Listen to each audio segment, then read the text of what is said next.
안녕하세요, 여러분. 자, 잽슨 테일러 핸드 펑션 테스트에 대해서 보겠습니다. 이 잽슨이라고 흔히 말하고 하는 우리 평가 도구인데요.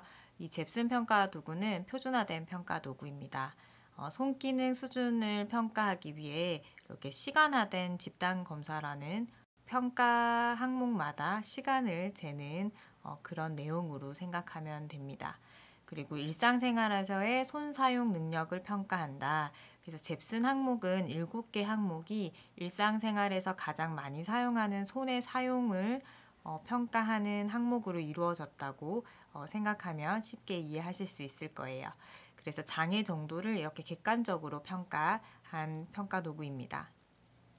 평가 대상은 아동은 6세에서 19세, 그리고 성인은 20세에서 59세로 또 손기능 장애 환자까지도 평가가 가능합니다. 처음 잽슨 평가를 보면 도구가 굉장히 복잡한 것 같고 이렇게 작은 도구들이 많아요. 그래서 좀 어렵게 느껴지기도 하지만 사실은 크게 어려운 부분은 없습니다. 그래서 잽슨이라고 하는 이 평가 도구에 이런 구성품을 이렇게 그림으로 또 보고요. 결과 기록지, 문장 카드, 그리고 카드, 클립, 병뚜껑, 동전, 숟가락, 장기말, 강낭콩, 그리고 가벼운 깡통과 무게가 나가는 무거운 깡통, 그리고 초시계와 검사판이 이렇게 필요합니다. 잽슨 평가의 가장 큰 특징은 비우세손부터 시작하는 겁니다. 보통 평가 도구들이 건측 또는 우세손부터 시작하게 합니다. 이는 평가 과정의 이해도나 이런 부분에서 훨씬 더 빠르게 습득하기 위해서 우세손이나 건측을 먼저 시행하기도 하는데요. 특히 잽슨 평가 같은 경우는 그렇지 않고 비우세손을 먼저 평가하는 게 가장 큰 특징입니다. 그리고 몸의 가장 먼 쪽부터 시작하게 됩니다. 몸을 중간으로 이렇게 두면 항상 더 멀리 있는 부분에서 시작을 하는 게 이 평가 도구의 특징입니다. 소요 시간은 사람마다 좀 차이가 있지만 빠르게 진행되면 10분에서 30분까지 이렇게 가능하고, 그리고 이 잽슨 평가는 매뉴얼에 이런 테이블과 이런 간격이나 이런 수치가 굉장히 좀 정확하게 명확하게 제시되어 있어요. 그래서 32인치 높이의 책상과 18인치 높이의 의자, 그리고 치료사와 이렇게 마주보고 앉아서 시행하는 게 특징입니다. 자, 7개의 평가 항목에 대해서 볼게요. 짧은 문장 쓰기, 카드 뒤집기, 그리고 작은 물건 옮기기, 그리고 먹는 흉내 내기, 또 장기말 쌓기, 크고 가벼운 물건 옮기기, 크고 무거운 물건 옮기기로 해서 총 7가지입니다. 처음 짧은 문장 쓰기는 볼펜이 필요하고요. 8에서 11인치의 줄이 쳐있지 않는 종이, 그리고 클립보드, 24개의 대문자로 구성된 문장이 적혀져 있는 카드 4장, 그리고 초시계 이렇게 필요합니다. 자, 24개의 단음으로 구성된 4개의 문장이라고 하는데 실제로 잽슨 평가 도구는 외국 평가 도구잖아요. 그래서 영어로 적혀 있습니다. 그 영어를 그대로 우리가 해석해서 한글로 준비한 문장 카드를 제시하게 됩니다. 여기서 저희가 조금 중요하게 봐야 될 거는 줄이 쳐 있지 않은 하얀 종이를 이용해야 된다는 겁니다. 이 줄이 쳐 있지 않는 하얀 종이를 이용하는 이유는 이 줄이 쳐 있어서 그 줄 안에 글을 적다 보면 글씨 쓰는 수행 능력에 영향을 미칠 수 있기 때문에 꼭 줄이 쳐 있지 않은 그냥 백지의 종이에 평가를 해야 합니다. 짧은 문장 쓰기는 그렇게 해서 저희가 준비가 되면 시작이라고 말하면 카드에 글씨가 보이도록 뒤집어 놓고 펜을 놓을 때까지 시간을 측정하게 됩니다. 비우세손 먼저 하고 나서 우세손도 다른 문장을 사용해서 검사를 반복하게 됩니다. 영상을 보도록 할게요. 그리고 글씨 쓰기에 편안한 자세가 되도록 준비하세요. 왼손에요? 네. 이 카드 뒷면에는 문장이 있습니다. 제가 이 카드를 뒤집으면서 시작이라고 말하면 왼손을 사용하여 빠르고 정확하게 쓰세요. 아시겠습니까? 자, 시작! 다음은 카드 뒤집기입니다.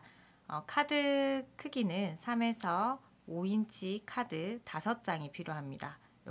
이것 역시 초시계가 필요합니다. 카드 뒤집는 방법은 그 카드 5장을 이렇게 책상 위에 나란히 배열을 하는데요. 그림에 보듯이 책상 끝에서는 5인치 떨어진 곳으로, 그리고 카드 사이는 2인치 간격으로 배열을 해야 합니다. 사실 국가고시 시험에도 모의고사 등 자주 나오는 이 인치니까 이거는 꼭 기억해 두시기 바랍니다. 자, 시작 신호부터 마지막 카드를 뒤집을 때까지 시간을 측정하는 거고요. 카드를 정돈할 필요는 없습니다. 뒤집어서 이걸 다시 예쁘게 배열할 필요는 없어요. 그냥 카드를 뒤집는 것만 확인하면 되고, 카드를 일부 책에서는 끊으면 안 된다, 뭐 끌어도 된다라고 하는 거 있지만, 이 카드 뒤집는 거에 크게 다양한 자기만의 방법으로 이렇게 사용해서 뒤집기만 하면 가능합니다. 몸의 먼 쪽부터 시행을 하게 됩니다. 우세손에 대해서도 반복 수행합니다. 정렬할 필요는 없습니다. 이해하셨나요? 네. 준비되셨습니까? 네. 시작!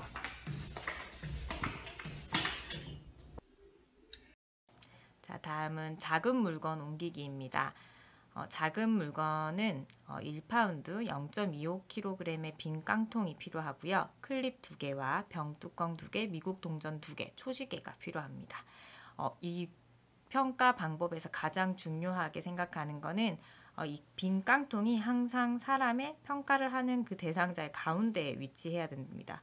그렇게 하고 왼손을 먼저 측정을 할 거면 빈 깡통이 가운데 위치하고 왼쪽으로 물건을 배열을 해야겠죠. 동전 2개, 병뚜껑 2개, 클립 2개. 클립이 가장 먼 쪽에 있는 겁니다. 이건 역시 깡통과 책상 끝의 위치는 5인치가 돼야 되고요. 물건의 간격은 2인치가 되는 겁니다. 자, 안쪽에서 동전이 깡통 안에 넣을 때부터 반대 마지막 클립이 들어가는 시간까지, 소리가 나는 시간까지 측정을 합니다. 우세손도 같이 검사를 반복하게 됩니다. 영상 볼게요.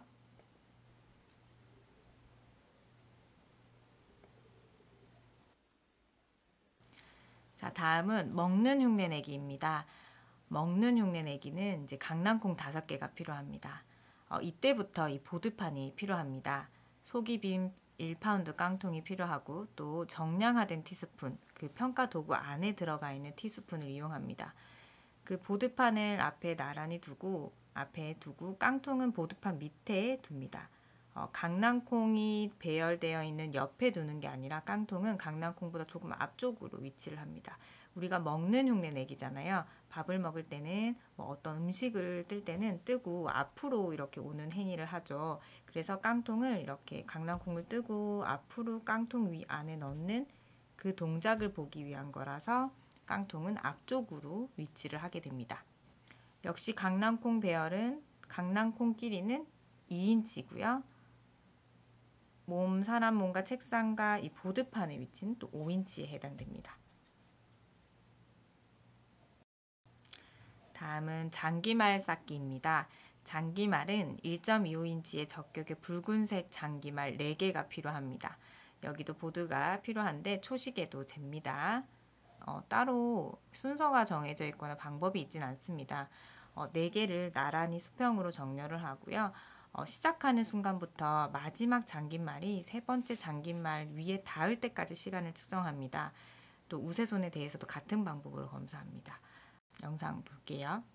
넣으세요. 제가 시작이라고 하면 가능한 빨리 앞에 놓여있는 장기말을 쌓아주세요. 어느 것부터 시작하셔도 상관없습니다. 아시겠습니까? 네. 준비 시작! 6번째는 크고 가벼운 물건 옮기기입니다. 이 깡통은 빈 깡통이 5개인데 소리가 약간 요란해요. 그래서 안에 뭐 채워져 있지 않아서 가볍습니다. 직경이 8cm이고 높이는 17cm입니다. 초시계가 필요하고요. 이 깡통을 이렇게 나란히 보드판 밑으로 내어놔요. 그리고 보드판 밑으로 내어놓고 그 깡통을 하나하나 이렇게 올려놓는, 보드판 위로 올려놓는 게 방법입니다. 그리고 이 깡통 역시 간격은 2인치, 깡통 길이 2인치, 그리고 보드판과 사람의 간격은 또 5인치. 영상 볼게요. 왼손을 책상 위에 올리세요. 제가 시작이라고 하면 깡통을 판 위로 옮기세요. 이것부터 시작합니다. 아시겠죠? 네. 준비 시작.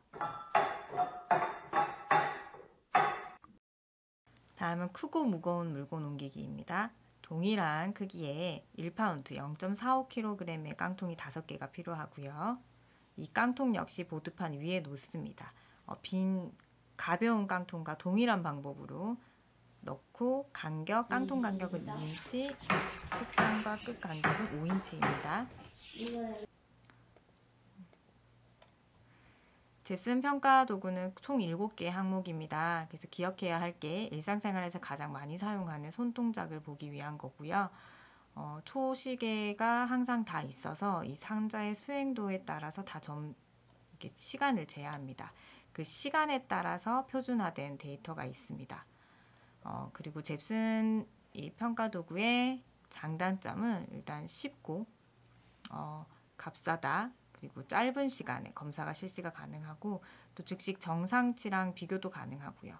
그리고 치료 후에 이런 손 기능의 효과 판정을 기능 변화를 관찰하기도 좀 쉽고요. 그리고 양손 동시 기능이 검사가 되지 않는 게 단점이고요. 그리고 손에 쥐는 형태는 무관하게 수행 시간만 고려하는 게 최대 단점이라 볼 수 있어요.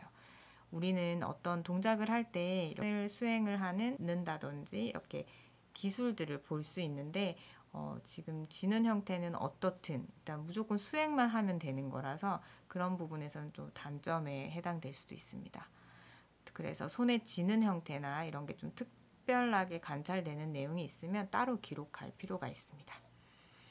우리가 수업 시간 때 다 한번 해봤던 그런 평가 도구이기 때문에 지금 실기 평가를 위해서 다시 조금 복습의 개념으로 이 영상을 만들었어요. 그래서 이 영상을 보고 실습을 또 다시 한번 해보고 해서 실기평가 때 잘 준비해서 오시기 바랍니다. 감사합니다.